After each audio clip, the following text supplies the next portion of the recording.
begitu. Sebuah kasus pembunuhan misalnya, itu yang dihukum bukan hanya orang yang membunuh, tetapi orang yang merencanakan, orang yang menyuruh, kemudian pihak-pihak yang disogok gelem gitu ya, terus akhirnya terlibat dalam kasus hukum itu, semuanya ikut terkena hukuman dari pengadilan Allah. Jadi Assalamualaikum warahmatullahi wabarakatuh. Bismillahirrahmanirrahim. Wa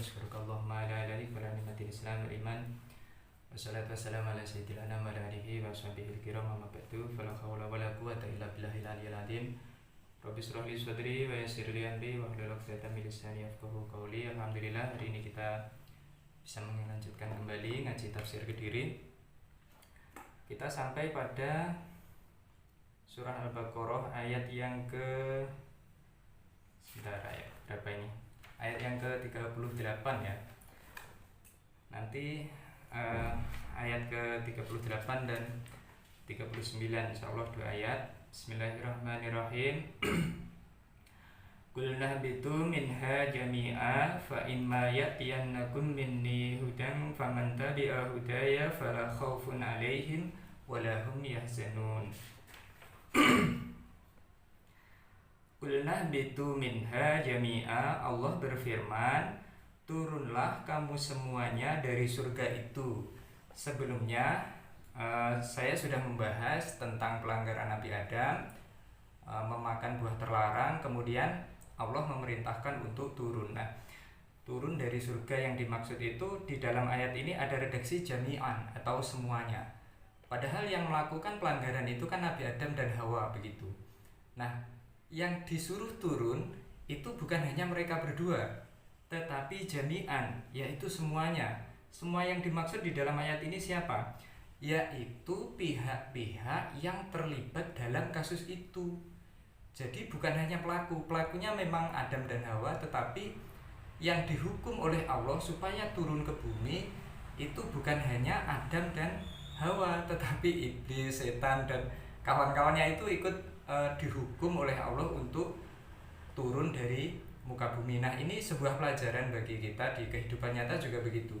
Sebuah kasus pembunuhan misalnya, itu yang dihukum bukan hanya orang yang membunuh, tetapi orang yang merencanakan, orang yang menyuruh, kemudian pihak-pihak yang disogok gelem gitu ya, terus akhirnya terlibat dalam kasus hukum itu, semuanya ikut terkena hukuman dari pengadilan Allah. Jadi bukan hanya pelaku yang perlu digarisbawahi, tetapi pihak-pihak yang terlibat itu juga terkena hukuman oleh Allah. Begitu juga dengan kasus polisi yang ditembak mati oleh polisi, dan kemudian orang-orang yang terlibat itu juga harus terkena hukuman dari apa yang telah ia rencanakan. Jadi begitu. Nah, itu juga terjadi sejak dulu, sejak masa Nabi Adam di surga itu.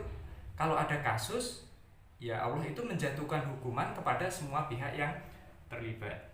Fa imma ya'tiyannakum minni huda, kemudian jika datang petunjukku kepadamu, maksudnya adalah Allah menuntun kehidupan manusia di bumi dengan memberikan petunjuk melalui wahyu yang diturunkan kepada manusia melalui malaikat Jibril. Jadi begini, Allah itu saking sayangnya kepada manusia, dia memberikan petunjuk-petunjuk supaya dia tidak tersesat, supaya dia selamat. Jadi andai kata tidak ada hukum ini halal, ini haram, tentu manusia itu akan mengalami bencana besar.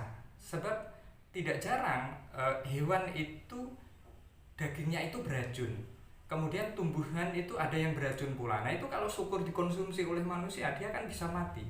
Nah, karena kasih sayang Allah kepada manusia itu, akhirnya Allah memberikan petunjuk kepada manusia, oh ini halal, oh ini haram itu. Supaya apa? Supaya mereka selamat gitu. Jadi Allah menentukan aturannya itu jauh sebelum ada riset. Hari ini kan kita ada riset, misalnya pohon ini mengandung apa, buah ini mengandung apa, itu kan riset belakangan. Apa Allah itu harus menunggu riset tahun 2022 untuk mengatur kehidupan manusia? Kan nggak begitu.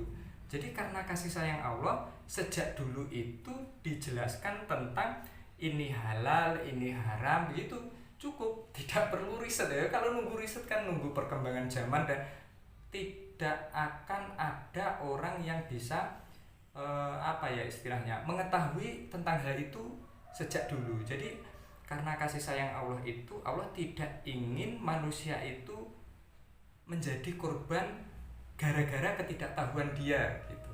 Jadi dengan mencetuskan hukum halal dan haram itu simpel, oh ini tidak boleh makan, ini boleh dimakan. Nah itu akhirnya manusia selamat, tidak usah menunggu berjatuhan korban. Kalau menunggu riset kan semuanya akan berjatuhan korban begitu. Faman tabi'a hudaya, maka barang siapa yang mengikuti petunjukku, maksudnya adalah orang-orang yang melaksanakan perintah Allah berupa hukum wajib dan sunnah serta menjauhi larangannya dari berbagai hal, baik mengenai aturan ibadah maupun aturan kehidupan. Nah, jadi Allah itu nuntunnya itu bukan hanya persoalan yang menyelamatkan dirinya di dalam dunia, tetapi bagaimana selamat juga mereka sampai di akhirat. Karena yang bisa mengakses informasi, yang bisa mengakses berita-berita langit itu kan orang-orang khusus ya. Jadi dia tidak bisa dilakukan atau tidak bisa diterapkan kepada seluruh orang. Oleh karena itu Allah memberikan petunjuk itu melalui orang-orang yang diyakini bisa memberikan kabar dan memang dia memiliki level, memiliki tingkatan untuk mengakses berita langit itu.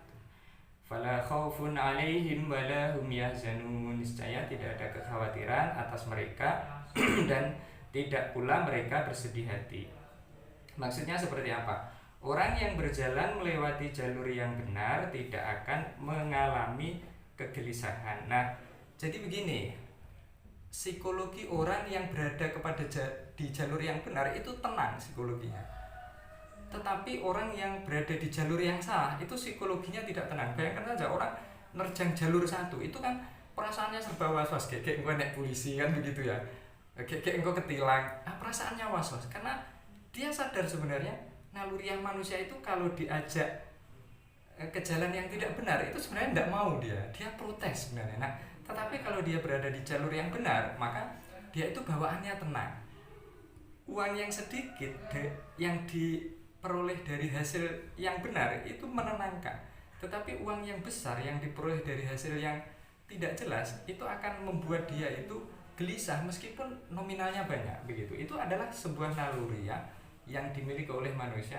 Kalau dia itu di jalan yang tidak benar, sebenarnya dia akan gelisah sendiri. Saya menjelaskan di dalam tafsir Kediri, khususnya di ayat yang ke-38 ini tentang isyarat bahagia orang yang mendapatkan petunjuk itu hatinya bahagia, hatinya tenang. Nah, ini ada kisah seorang wali. Dia itu gini, dia itu sakit. Ada seorang wali sakit terus diendangi kancane. "Hei bro, awakmu jarine waline Gusti Allah kondangi kan ngono. Lah kok awakmu loro ora ndang WA kono itu." Kan WA saja selesai kan. Doanya kan makbul itu, tinggal di WA selesai. Nah, terus wali itu ternyata bilangnya begini. "Jika sakitku ini menambah aku lebih dekat kepada Allah, maka saya memilih sakit daripada sembuh." Wah, itu kan berat itu. Artinya rata-rata orang kan memang kalau sakit itu pengennya sembuh begitu ya. Tetapi dia itu lebih berkeyakinan bahwa kedekatan diri kepada Allah itu lebih membahagiakan. Nah, kemudian orang-orang yang rumpuni itu, yang jenguk dia, teman-temannya itu disuruh menyingkir. Kono awakmu nyisih. Loh, kenapa? Israel mau ke sini. Oh, itu kok Israel ora iso liwat ya, kan kacau ya. Umumnya orang itu kalau urusannya mati itu kan mende-mende itu.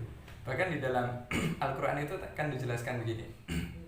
Idza jaa ajalum la yastaghfiruna sa'atan wala yastaqdimun. Ajale teko itu njaluke ya. Umumnya orang ajal itu ketika tiba tidak bisa diundur dan tidak bisa dimajukan, karena umumnya orang itu kan minta ditunda itu. Yes, meneh-meneh lah kalau urusan mati itu kan besok dini awakmu pengen dhisik ya ora apa-apa gitu ya. Karena memang umumnya orang itu ketika urusannya ajal itu dia inginnya belakang. Nah, wali ini enggak. Salah satu ciri khas wali itu adalah la khaufun alaihim wa lahum yahzanun. Ala inna auliya Allahi la khaufun alaihim wa lahum yahzanun. Makanya ketika Israel kok awakmu nyisi Israel ora iso liwat ya awakmu ngrumpun nek. Akhirnya datang dan kemudian dia dicabut. Ada kisah Nabi Ibrahim yang sangat unik. Jadi ketika Nabi Ibrahim itu mau dicabut nyawanya oleh Israel, Nabi Ibrahim itu protes. Lho, apa ya enek kekasih sing dipateni kekasih dhewe ya. Ibrahim itu kan punya gelar Khalilullah ya, kekasih Allah. Mosok kekasih harus dipateni kekasih dhewe. Akhirnya Israel itu ya enggak jadi nyabut, akhirnya protes, balik nyanggung Gusti Allah. Gusti Ibrahim itu menyatakan begini, apa ya enek kekasih sing mateni kekasih dhewe. Nah, akhirnya Gusti Allah ngendika, omongno nyanggung Ibrahim, apa ya enek kekasih sing ora gelem ketemu kekasih ya gitu. Akhirnya disampaikan ke Ibrahim, wahai Ibrahim, apa ada kekasih yang tidak mau bertemu dengan kekasihnya? Oh ya wes saya ngono. Selesai urusannya. Akhirnya dicabut dan meninggal dunia. Memang begitulah sifat alamiahnya manusia yang umumnya itu ketika akan tiba ajalnya dia meminta untuk diundur. Nah, wali Allah lah yang bisa memiliki ketenangan hati meskipun urusannya adalah kematian. Siti Fatimah ketika Rasulullah mau wafat itu Fatimah itu dibisiki. Awalnya Fatimah sedih dan karena tahu bahwa Rasulullah akan wafat. Fatimah itu sedih karena akan ditinggal oleh ayahnya gitu. Ya umumnya anak kan begitu ya.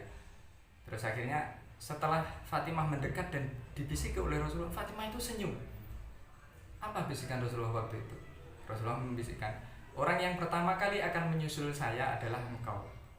Jadi betapa bahagianya mau orang yang paling cepat mati itu mendengar berita. Loh, kalau kita kan pikir-pikir gitu, wah aku sing arepe cepat mati ya, misalnya kayak gitu. Itu adalah naluriah manusia. Secara umum orang itu akan ketakutan ketika ajal itu tiba. Nah, bagi wali Allah itu mereka memiliki ketenangan hati, tidak ada rasa takut, tidak ada rasa sedih meskipun kabar yang datang adalah tentang kematian. Walladzina kafaru wa kadzdzabu biayatina ulaika ashabun nar hum fiha khalidun. Adapun orang-orang yang kafir dan mendustakan ayat-ayat kami, mereka itu penghuni neraka. Nah, ayat ini merupakan penjelas atas kerisalahan Nabi Muhammad, yaitu tentang munadir. Jadi tugas Nabi itu hanya dua. Yang pertama mubasyir, yang kedua munadir. Mubasyir itu memberikan kabar gembira, oh nanti orang yang taat dan beriman akan mendapatkan kebahagiaan. Itu namanya mubasyir. Kalau munadir itu siapa yang ingkar dia akan mendapatkan azab Allah. Nah, itu tugasnya hanya itu, mubasyiron wa nadhirun. Nah, ini khususnya peringatan Nabi kepada orang-orang yang kafir bahwa mereka nanti akan dimasukkan ke dalam neraka begitu. Nah, kenapa sih Allah itu menyiksa mereka ke dalam neraka dan di dalam neraka itu khalidina fiha abada? Jadi begini, yang pertama sifat neraka itu siksanya dan sakitnya itu tidak bisa hilang. Dia akan disiksa dalam keadaan sadar dan hidup. Berbeda dengan di dunia. Kalau di dunia itu ketika manusia itu mengalami sakit, Allah mencabut rasa sakit itu. Seperti orang yang pingsan. Jadi ketika terjadi bencana, terjadi sesuatu, manusia itu otaknya dinonaktifkan karena yang bertanggung jawab merasakan sakit itu otak. Sehingga ketika dia pingsan, dia tidak akan mengalami kesakitan pada saat dia pingsan.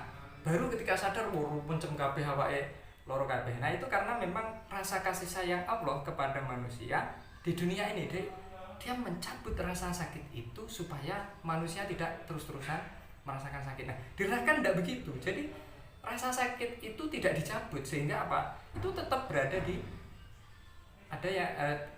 di manusia itu, karena yang bertanggung jawab lagi-lagi adalah otak yang bertanggung jawab merasakan rasa sakit. Bayangkan orang yang seperti yang saya sampaikan tadi, itu orang yang pingsan itu kan mengalami rasa sakit. Itulah kasih sayang Allah yang ada di dunia. Nah, di akhirat itu ditetapkan, itu tidak dicabut. Nah, kenapa juga sih Allah itu begitu kejam ya, bahasa kasar saya kan, begitu kejam menyiksa manusia yang ada di neraka? Karena begini, penyebabnya lagi-lagi ini yang menjadi penyebab. Jadi ada sebab, ada akibat. Jadi penyebabnya adalah karena orang kafir itu mereka, nah ini, wakadzabu bi ayatina. Penyebabnya adalah mereka itu mendustakan ayat-ayat kami. Jadi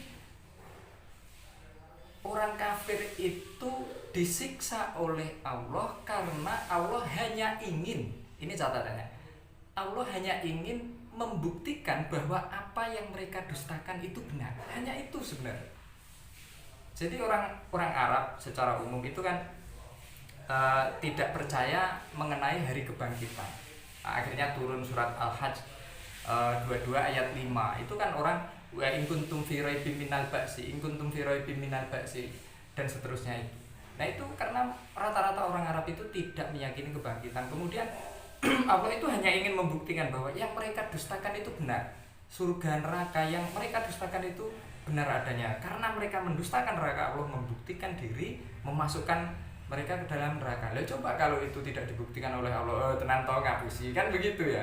Jadi Allah itu hanya ingin membuktikan yang mereka dustakan itu benar. Ini loh yang kamu dustakan itu. Itu kan logika sederhananya manusia. Ketika kita didustakan oleh orang lain, maka kita akan membuktikan bahwa yang mereka dustakan atas diri kita itu adalah salah, begitu aja. Dan keyakinan kita atau yang kita lakukan itu adalah benar, sehingga mereka bisa tahu membuktikan, oh ini loh ternyata yang saya sampaikan itu benar apa adanya, dan kedustaan mereka itu harus bisa dibuktikan. Allah juga begitu, ingin membuktikan bahwa neraka yang didustakan oleh orang-orang kafir itu benar adanya. Ayat ini memiliki isyarat. Neraka di dalam Al-Quran itu menggunakan redaksi nar. Nar itu kan dari kata api ya. Bawaannya api itu kan panas. Sifatnya api itu kan panas. Setiap sikap menyimpang dari aturan akan secara otomatis masuk ke dalam zona ini. Siapapun yang menyimpang. Jadi orang yang misalnya jalurnya hanya ke utara, dia melawan arus ke selatan, itu orang yang melawan arus gitu. Ketidaktenangan pikiran yang disebabkan karena pelanggaran suatu aturan akan menyebabkan tubuh seseorang berkeringat karena pikiran panas tersebut mengirimkan sinyal kepada tubuh bahwa dia sedang berada di jalur yang tidak benar. Jadi begini, tubuh kita itu sebenarnya merespon bahwa posisi kita itu sedang salah atau benar. Jadi seperti orang yang diwawancarai oleh orang besar, kemudian dia orang yang kecil itu kan druwedeg gitu. Dan itu bisa melupakan segala hal karena dia memang posisinya waktu itu terjepit begitu.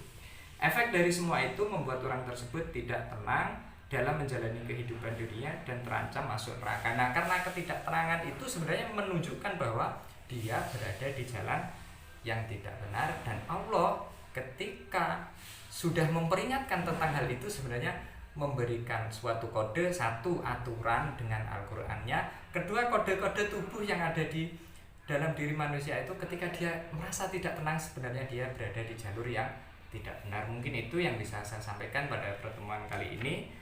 Kurang lebihnya minta maaf. Billahi taufiq wal hidayah. Assalamualaikum warahmatullahi wabarakatuh.